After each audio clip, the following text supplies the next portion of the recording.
প্রত্যেক অভিজ্ঞতা ভালো বা খারাপ যাই হোক না কেন, তা মানুষের জীবনে একটি অমূল্য সংগ্রহ হিসেবে থেকে যায়।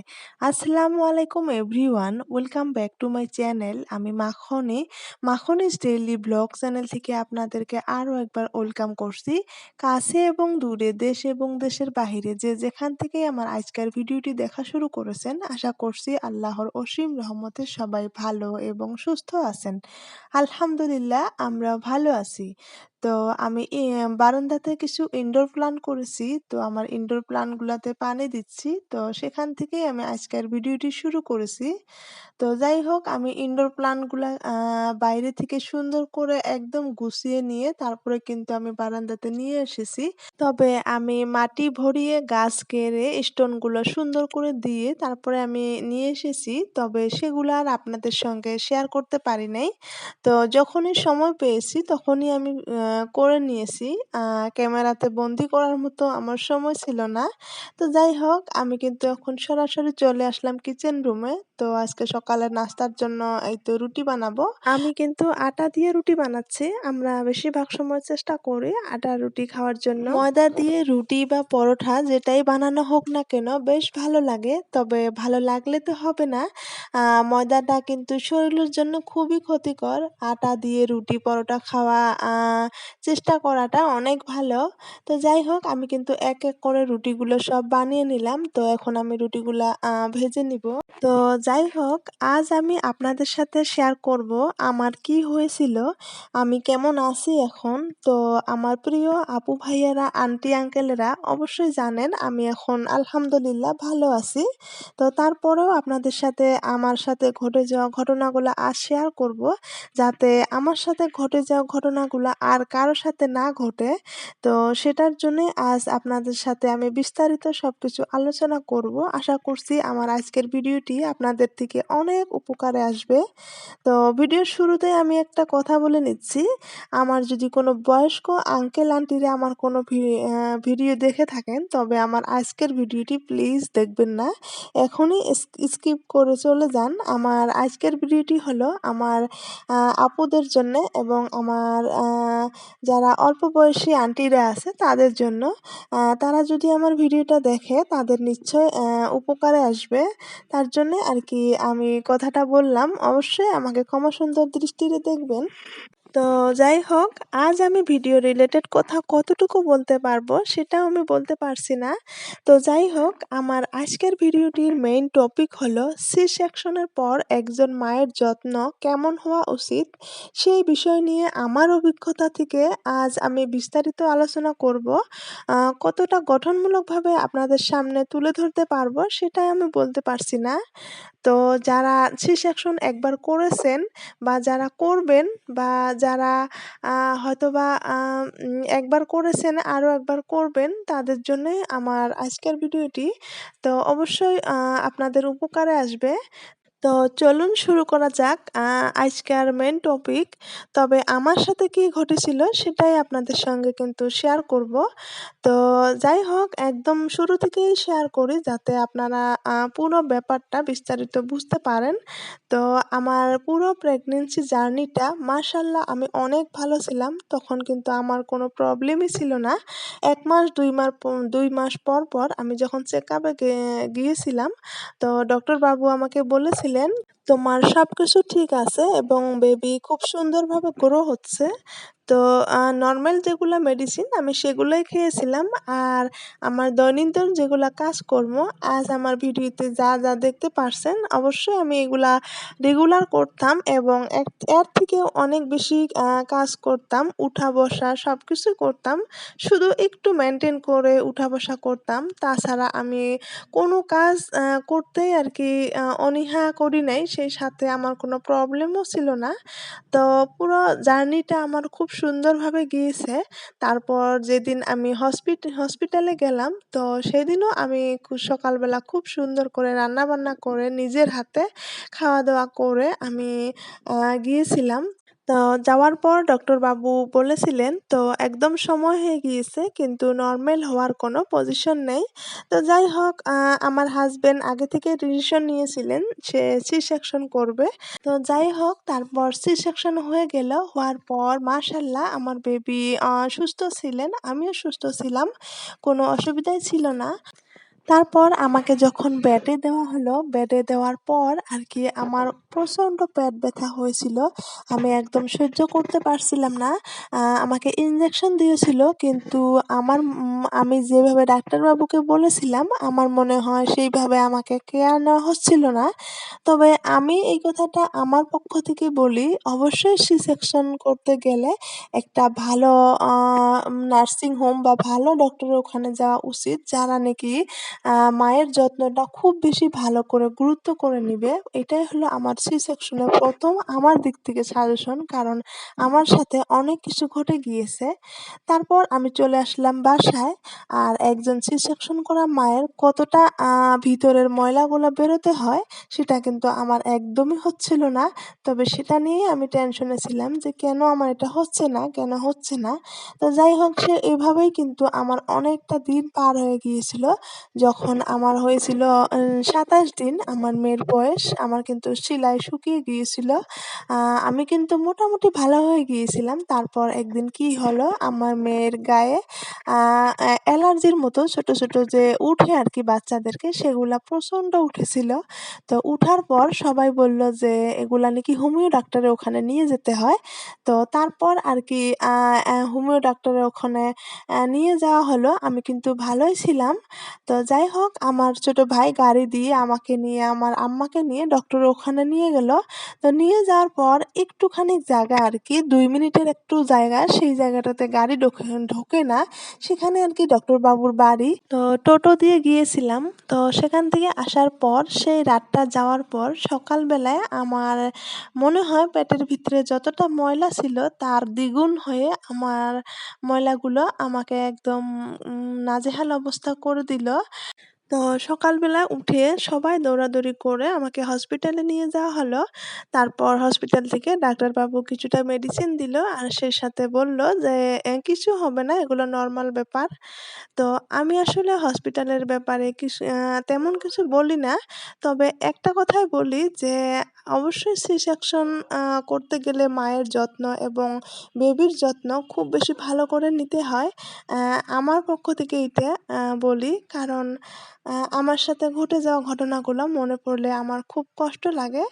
আর সেই সাথে আ আরো একটা কথা বলতে পারি, ঠিক একই জায়গায় অন্য অনেকেই কিন্তু সি সেকশন করে। তাদের কিন্তু অবশ্যই কিছু হয় না। আ তার মাঝেই আবার 50% দের আমার মতো ঘটনা ঘটে। আবার 50% দের একদমই খুব তাড়াতাড়ি ভালো হয়ে যায়। তো যাই হোক সবকিছু আল্লাহ তাআলার হাতে। আল্লাহ কখন কোথায় থেকে কিভাবে আ কাকে কিভাবে পরীক্ষায় ফেলিয়ে দেয় সেটা কিন্তু কেউ বুঝতে পারবে না। তো আমি যখন বাড়িতে আসলাম মেডিসিন নিয়ে, মেডিসিন খাওয়ার পর একটু, একটু করে ভালো হতে শুরু করলাম। কিন্তু তারপর কি হলো ২ দিন পর আমার যেটা সেলাইটা ছিল, সেলাইটার একটু অংশ কাঁচা হয়ে গেল। তারপর আমি তো একদম অবাক হয়ে গেলাম যে এটা কি হলো? তারপর আমার হাসব্যান্ড বলল যে, "এটা নরমাল ব্যাপার। এটা মাঝে, মাঝে কারো হয়ে থাকে। তো তোমাকে চিন্তা করতে হবে না। চলো ডক্টরের ওখানে নিয়ে যাই।" তারপরে আবার চলে গেলাম ডক্টরের ওখানে। ডক্টরবাবু একদম নরমাল ব্যাপার বলে আমাকে আরো অ্যান্টিবায়োটিক ট্যাবলেট দিয়ে আমাকে পাঠিয়ে দিলেন। তো যাই হোক অ্যান্টিবায়োটিক খাওয়ার পর আমার কিন্তু সেলাইটা আবারও সুন্দর করে শুকিয়ে গেল। তো যখন অ্যান্টিবায়োটিক খাওয়া বন্ধ করি বেশ কিছুদিন যায়। তারপর আবারও আমার সেই কিছু অংশ মানে একটা কর্নারে একটু জায়গায় একটু কাঁচা হয়ে যায়। তো এভাবে শুরু হলো আমার মাথায় টেনশন। তারপর হলো আরো একটা ব্যাপার, আমার মেয়ে জন্ম হওয়ার পর থেকেই আ একদম টোটালি ৩ মাস রাতে ঘুমাচ্ছিল না। সারারাত জাগনা ছিল। সকাল যখন ৫টা বেজেছিল তখন আমার মেয়ে ঘুমিয়েছিল। আমি আমার আম্মা আব্বা আমাকে কিন্তু একদমই ঘুম নষ্ট করতে দেয় নাই। তবে আমি ঘুমিয়ে পড়েছিলাম। তবে যখন হঠাৎ করে আমি চেতন পেয়েছিলাম, দেখি আমার পাশে আমার মেয়ে নাই। মুসুরির বাহিরে আমার আব্বা বা আমার আম্মা বা আমার ভাই-বোন কেউ না হোক নিয়ে হাঁটছে রাত ২টা বা ৩টা যতটাই হোক না কেন। তবে সেই ব্যাপারটা যখন আমি ঘুম থেকে চেতন পেয়েছিলাম, হঠাৎ করে আমার গায়ে একটা যে প্রেশার পড়েছিল, সেটাও কিন্তু একটা সি সেকশন মায়ের জন্য অনেক ক্ষতিকর। যেটা আমার মেয়ে সারারাত ঘুমাচ্ছিল না, ডাক্তারবাবুদেরকে বলা হয়েছিল। তারা বলেছে এটাও একটা নরমাল ব্যাপার। অনেক বাচ্চারা এরকম করে রাতে ঘুমায় না। তো যেহেতু সি সেকশন মায়ের একদমই টেনশন মাথায় নেওয়া যায় না। তারা খুব ফ্রিলি থাকতে হয়। তারপরেও এত কিছু টেনশন মাথায় নিয়ে যেহেতু আমার সেলাইটাতে এরকম হয়ে গেল, তবে নিজের কিন্তু একটা মনের মধ্যে টেনশন থাকে। সেই সাথে মেয়েটা এভাবে রাতে ঘুমায় না। আমি যদিও টেনশন না নেই, আমি যখন রাতে ঘুম থেকে হঠাৎ করে চেতন পাই, অটোমেটিক্যালি আমার শরীরে একটা মানে প্রেশার পড়ে যে কি হলো? যখন হঠাৎ চেতন পাই তখন কিন্তু আমার বস্তুটা মনে থাকে না। তারপর বোঝা যায় যে কারো কোলে আছে আমার মেয়েটা। তো যাই হোক, এত কিছু টেনশন হওয়ার পরও কিছু মানুষের মুখ থেকে শুনতে হয়েছে আমি নাকি ঘুরতে গিয়েছিলাম, সেখান থেকেই আমার বেমার হয়েছে। আমি ঘুরতে যাওয়ার জন্যই আমার সেলাইটা এরকম হয়েছে। তো যাই হোক, মানুষের মুখ তো ধরে রাখা যাবে না। কিছু মানুষ এইভাবে বলেছে, আরো কিছু মানুষ রহন হেনে কথাগুলো আমাকে বলেছে। কিন্তু আমি বোকার মতো সেগুলো কথা মাথায় নিয়ে টেনশন করে যাচ্ছিলাম। তো যাই হোক, আপনারা যারা সি-সেকশন করছেন বা করবেন তাদেরকে আমি বলি, অবশ্যই কোনো ধরনের টেনশন মাথায় নিবেন না। নিজে আগে বাঁচুন, তারপর অন্যকে বাঁচান। কে বলুক সেগুলো আপনাকে ধরা দরকার নাই। সবারই জীবনে কিছু না কিছু কোনো না কোনো দিক দিয়ে কিছু না কিছু আছেই। সেটা কিন্তু আপনারা অবশ্যই নিজের যত্ন নিবেন। অবশ্যই নিজে আগে ভালোভাবে সুস্থ হয়ে নিবেন। তারপরে কে কি বলেছে, কে কি না বলেছে সেগুলো নয় পরেই থাকবে। আমার মতো কেউ বোকা হবেন না। আমার মতো কেউ টেনশন নিবেন না। আমার মতো যদি কারো এই ধরনের শিলায় ইনফেকশন হয়ে থাকে, আপনারা অবশ্যই খুব তাড়াতাড়ি সার্জারি ডাক্তারের ওখানে যাবেন। আজ হয়তোবা আমি আর ভিডিওতে বেশি কিছু বলতে পারবো না। তবে আমার কি হয়েছিল, ডাক্তারবাবু কি বলেছিলেন, সার্জারি ডাক্তার, সেই সাথে আমি কতদিন অ্যান্টিবায়োটিক খাওয়া দরকার হয়েছিল, আ অ্যান্টিবায়োটিক খাওয়ার পর আমার কি অবস্থা হয়েছিল, সবকিছু আমি হয়তোবা পরের ভিডিওতে বলবো। আজকের ভিডিওটা অনেক বেশি লম্বা হয়ে যাচ্ছে। তো যাই হোক, সারাদিনের কাজকর্ম সেরে আমি কিন্তু ভাত খেতে মোটামুটি 3:30 বেজে গিয়েছে। আমার কিন্তু দৈনন্দিন রুটিন এরকমই। তো ভাত খাওয়ার পর আমি একটু সময় রেস্ট নিয়েছিলাম। তারপর আসরের আজান দিয়ে দিয়েছে। তারপর আমি কাপড় তুলতে চলে এসেছি। তো বিকালে একটু রেস্ট নেওয়ার পর আবারও কি বিছানার নাজেহাল অবস্থা হয়, তখনও কিন্তু আবার সুন্দরভাবে বিছানা ঠিক করতে হয়। এই তো বাঁধন স্টোরি থেকে বাঁধন আপু এই ভিডিওটা আপলোড করছিল। তো সারাদিন কাজকর্ম শেষে একটু মোবাইলটা হাতে নিয়ে YouTube অন করছিলাম। তো দেখলাম বাঁধন আপুর ভিডিওটা আ আপলোড করেছে। তার ভিডিওটা দেখছিলাম আর আমি বিছানাগুলা ঠিক করছিলাম। তারপর আমি চলে আসলাম কিচেন রুমে। তো এখন রাতের রান্নার আয়োজন হবে। তো যাই হোক, আমি একটা অনেক গুরুত্বপূর্ণ কথা বলি নেই। আসলে কঠিন সময়ে যদি হাসব্যান্ড পাশে থাকে তখন আর কারো দরকার হয় না। আসলে আমার হাসব্যান্ড অনেকটাই সাপোর্টিং, অনেকটাই পজিটিভ মাইন্ডেড। আমাকে একদম খুব ভালোভাবে সবকিছুতেই এভাবেই সাপোর্ট করে যে আমি আর কি বলবো, কিন্তু সে সব কথাতে না, যেটা কথা ঠিক হবে, সঠিক হবে সেটাতেই আমাকে সাপোর্ট করে। আসলে তার সাপোর্টে আজ আমি এই জায়গায়, আমি সবকিছু রিকভার করে আজ আমি সুন্দর একটা পজিশনে দাঁড়িয়ে আছি। একমাত্র আমার হাসব্যান্ডের সাহসে। সে কিন্তু অনেক সাহসী, আমাকে সাহস দেয় এবং শক্তি দেয়। তার শক্তিতে আজ আমি শক্তিমান। আমার মতো সবাই শক্তিমান হয়ে থাকেন। আল্লাহ সবাইকে ভালো রাখুক, সুস্থ রাখুক।